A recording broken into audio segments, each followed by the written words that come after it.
السلام علیکم۔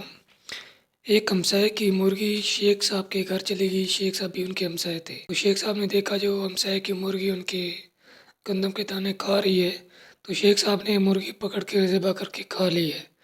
جب ہمسائے نے پوچھا شیخ صاحب سے یہ ہماری مرغی آپ کے گھر آئی تھی، تو اس نے کہا میں نے تو اس کو پکڑ کے ذبح کر کے کھا لیا۔ اس نے کہا کیوں؟ اس نے کہا وہ میرے گندم کے دانے کھا رہی تھی۔ تو ہمسایہ کہنے لگا شیخ صاحب کو، بھائی آپ اتنے ظالم انسان ہیں، دو چار دانے کیا کھا لیے آپ نے میری پوری مرغی ہی ذبح کر کے کھا لی ہے۔ تو دوسرا ہمسایہ شیخ صاحب کو کہنے لگا کہ کل آپ کی بلی آئی تھی ہمارے گھر، وہ ہمارا 3 کلو دودھ پی کے چلی گئی، ہم نے تو آپ کو کچھ نہیں کہا۔ تو شیخ صاحب نے کہا آپ بھی میری بلی پکڑ کے ذبح کر کے کھا لیتے۔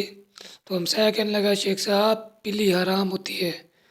تو شیخ صاحب کہنے لگا تمہاری مرغی دوسروں کے گھر سے دانے کھا کھا کے پڑ رہی ہے، وہ کون سی حلال تھی؟ وہ بھی تو حرام تھی۔ یہ میرا بڑا ظرف پن ہے کہ میں نے اس کو ذبح کر کے کھا لیا ہے۔ شیخ صاحب کہتے ہیں جو چیز ملے کھاؤ، حلال حرام کو چھوڑ